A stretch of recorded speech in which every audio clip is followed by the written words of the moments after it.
Thanks for saying a lot of credits, I know. So I'll kick things off with maybe a question or two and let you guys think up some.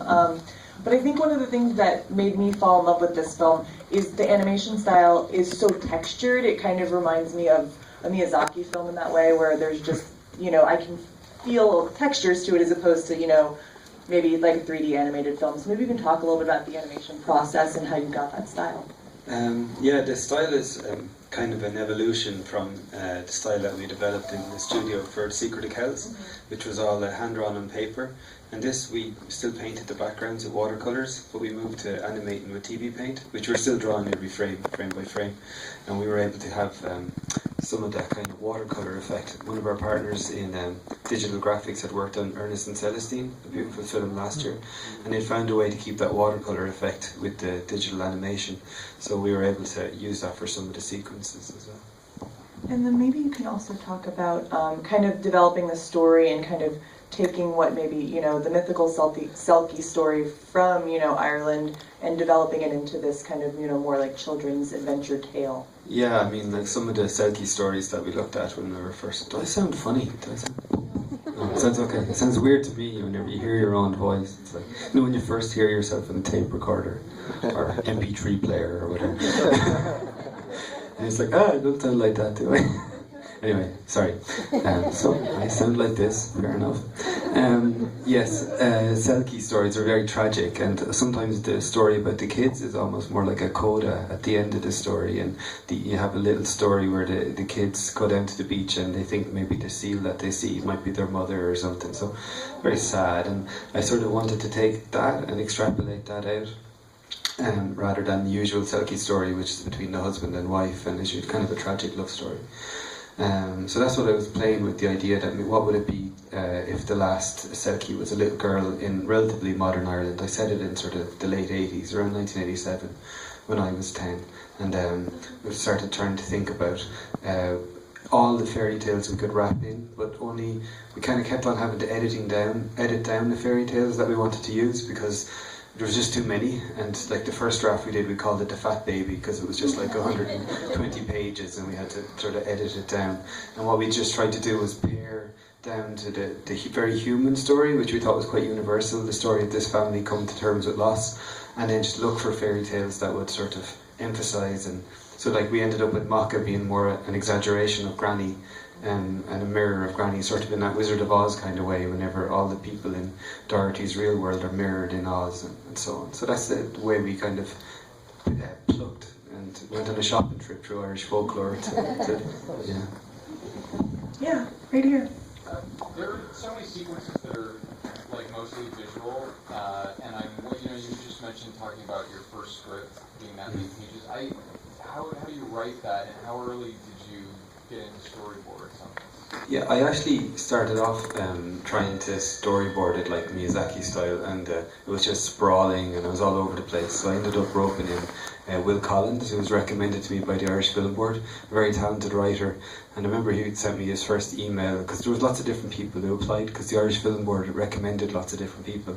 But Will's email was like, oh, I love My Neighbour Totoro, and he was about my age, he was nostalgic for the 80s, and we had so many things in common that my wife thought he might have been like going through our trash or something, trying to get the job. He was really perfect, and we had so much in common that what we'd do is I'd draw, and then we'd have story sessions where I'd be drawing. And at the very start it was just me. After a while we had a little team. At the very start it was just me. I'd be drawing and we'd be chatting and I'd be showing him ideas and stuff. And then he'd go away and come back with a draft, So it was a long process, about 4 years back and forwards between storyboarding and writing the script. And at a certain point it was a story team, and we'd sort of put it up on reels and watch it with scratch voices, and then Will would have a say then, especially because we were rewriting all the time. So it was very organic between the visuals and the writing, Yeah. What inspired you to make this movie? Inspired me to make the movie. That's part of it. It's a bit of a story, and I tell you. It was a long time ago now, when my son was 10, so it's about 9 years ago now, and we were on holidays in the west of Ireland, over in Dingle, and it's a bit gruesome now, but we were on the beach sketching, and we saw these seals had been killed, and we were kind of disturbed, why are the seals being killed? And my son spotted them first, and then I kind of wasn't listening to him because they just looked like big stones, you know. But then I looked and I could see that they were actually dead seals. And I asked the woman we were renting the cottage from, why were there seals on the beach that had been killed? And she said that the fishermen had started to kill the seals in frustration of all the fish being eaten. They were blaming the seals for eating the fish, which I don't think was really the seals' fault. And she said that would never have happened years ago. She said that years ago people believed that the seals maybe were selkies, or maybe they had the souls of people who'd been lost at sea. And I started thinking about all those old folk tales, and I started reading books about them, and I started thinking about the fact that when you lose those old stories and stop believing in them, you kind of lose more than stories, you know. And I thought those stories were really important, and I started trying to think of a film that was inspired by all those old stories, so that's why I came up with this story.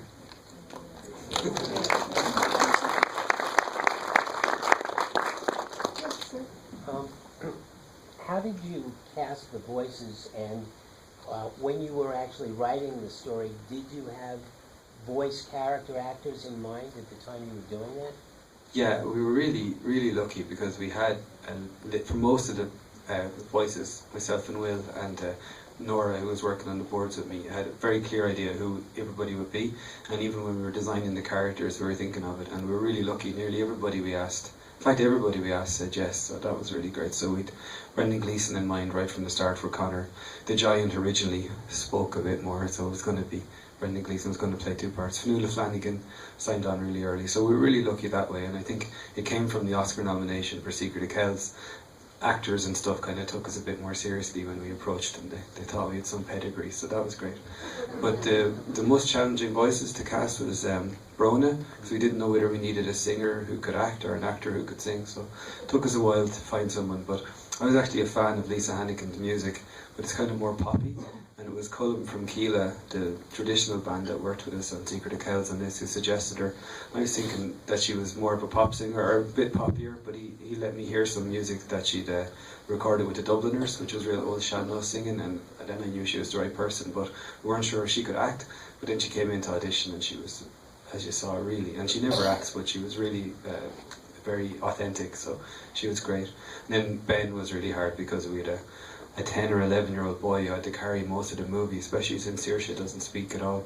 So we were auditioning kids for a while, and we were doing the animation for a TV show called Moon Boy, and just realised he was right in front of us all along, because we'd been auditioning different kids. I had in my head that he needed to be a Donegal, West of Ireland accent, but actually realised that David Rawl was probably the most experienced and talented 11-year-old in the country at the time. So he came and did an audition, blew us away. He was, head to head with Brendan Gleeson, Fionnuala Flanagan, Pat Short, all these kind of Irish acting legends, and he was no bother. He had brilliant comic timing and all. The only problem was he was so successful with Moonboy, he got booked for a second season just as we wanted to record, and we were afraid his voice was going to break by the time we could. But he was perfect in the end. It's a very beautiful film, and it's so simple, and then at the end you had all these credits, all this involvement, and I wondered how that came about, and how come it couldn't just happen in Ireland. You didn't have the studios, or what? Yeah, I mean, maybe it looks simple, but it was an awful lot of work. Our studio was only about 40 people usually, and very early on I wanted to work with the team in Belgium that we'd worked on Secret of Kells, because I just thought they do all the sort of texturing and colouring and compositing, putting the animation together with the backgrounds, and they're very clever the way they're able to keep that hand-drawn feeling even though they're putting it all together in the computer. So I spoke to them really early on, and so they were the first partners. And then basically to put the budget together, we just had to get like kind of a coalition of the willing, you know, of little studios around Europe that were willing to raise a bit of money to do a bit of the work. So we ended up with 5 co-producers, and then Denmark, they did a part of the animation. In Ireland we did all the key posing, about 20 minutes of animation, all the key backgrounds and all the kind of main, we're the lead studio in Ireland. In Luxembourg they did some animation and backgrounds. Belgium, as I said, they did kind of coloured the characters, did the ink and paint and put it together with the backgrounds. And then in France we worked with Bruno Collet as the composer. We did all the sound design and stuff in France. So it's kind of a mixture of not having the cash and the expertise being spread out across Europe, so we just sort of that's a very typical way that European films get made with these co-productions, you know. It'd be nice to do it all in Ireland. Maybe I'll win the lottery or something. Do it all in Ireland. Yeah, right there. As far as future films for Cartoon Saloon, do you think you'll stick on subject matter involving Irish folktales, or do you have any other themes you'd like to explore? Yeah, I'm writing another one now in Irish folktales, and then that'll probably be it for me. It'll be, I don't know, I always say I'm going to make a film about girls in bikinis on a spaceship, or fighting aliens or something, just to change things. But no, just for me, that's something I'm still working through, and I'm writing another one at the moment with Will and Ross Stewart. But Nora Toomey, who was co-director on Secret of Kells, is directing our next feature film, and that's going into production in the new year. And it's very different. It's set in Afghanistan. It's based on a book by Deborah Ellis about a little girl who has to kind of pretend to be a boy in Afghanistan so she can provide for her family. So it's a complete departure, and it's pretty tough to storyboard because it's a very different culture and everything like that. So it's going to be a big departure for the next one, I suppose. Yeah, in the back. What was the hardest thing about making this film? The hardest bit, I suppose, kind of boringly, just putting the finance together. It was really painful. It took a long time to put the money together. And then once all the finance was together, I wouldn't say it was a pleasure, but everyone was really excited and happy to be working on it. And then then we were off to the races, as it were. But there was a long period where we were writing and storyboarding and working on other projects, and we didn't know if we were going to be able to get into production. So for me, that was the most painful part. Fairy song. Was it original or extracted from something? And she sang a little blip in English. Yeah. Right? Yeah. Have you a full version of it? Yeah, it's coming out on iTunes at the end of the month. No, we played around. We were going to try and base it on the Waterboys had already done a version of the William Butler Yeats poem, so that was my first idea, and that didn't work. And so basically, very early on, Cullum from Keela was working with Bruno. They were just, while we were storyboarding, we knew the song was so important and we couldn't do the film without it. So they were working on it all the time, and we always had this kind of gap that we needed something in, and we used different scratch at different times to fill it in. But finally Cullum, in one of the sessions, started writing the lyrics, and Bruno started writing the music, and it was one of those magic situations where we have the song, you know. So yeah, it was an original composition for the film. Yeah. Yeah, right here. Well, the style in this movie is very unique. A lot of the characters feel more like cutesy almost, Mm. and then the background style is more like an artsy look. Are there any certain cartoons or comic books or something, like where do you get the style from? Very astute observation, young sir. Yeah, no, it was actually very, the main influence for this that was different from Secret of Kells was Japanese animation. And besides Miyazaki, we looked at a film from the 60s called The Little Prince and the Eight-Headed Dragon. And I really loved how lush the backgrounds were and how simple the characters were. And I felt it had that lovely effect that 2D animation can do, where the characters are so simple you can almost project yourself into them and be immersed in this very lush, rich world, which I think is you see it in Eastern European animation as well. So that was it. Yeah, all the way in the back. You mentioned that the one song was going to be out on iTunes. Will there be a whole collection, soundtrack collection? Oh yeah, we put the whole album out on iTunes, yeah, it's great. And there's some other bits and pieces that didn't make it into the film and stuff, so yeah, watch out for that. I think there's Universal are releasing it through Decca Records. You'll be able to buy it in shops as well. Anyone who still goes into record shops can buy the physical version too. Yeah. What are the plans, if any, for distribution in America? It's opening in New York on the 16th of December, and then it'll be in LA in January, and bit by bit it'll go out across the States. So it's like the G Kids are doing a kind of what I think it's called a platform release, just like bit by bit, and then hopefully enough people go to see it in the main places that it just keeps going. So tell everyone to go to see it, and their friends and their grannies, and tell them to go twice. And Yeah.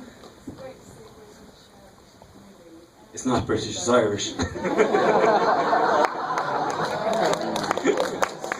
British Isles, we'll give you that. So, is it going to be launched in Europe as well? Yeah, Studio Canal will do the UK and Ireland, but not until next spring. We kind of learnt a hard lesson with the last film that we released in Ireland first, and then nobody went to see it. And then it kind of was more successful in America and France, and everyone was like, oh, when's it coming out? So we decided we'd release it in France and America first, and then bring it out in Ireland afterwards. So it's coming out in France in December as well. And then after that, it'll come out in the UK and Ireland. Thanks. One last question, right here. Just super curious, could be totally off, but did you do a little cameo at the bus stop? Thanks for spotting me there. Yeah. Yeah, that's me. And actually, the two other guys are friends of mine who put me in their film, so I put them in mine. Well, thank you all for sticking around. Please give Tom a round of applause.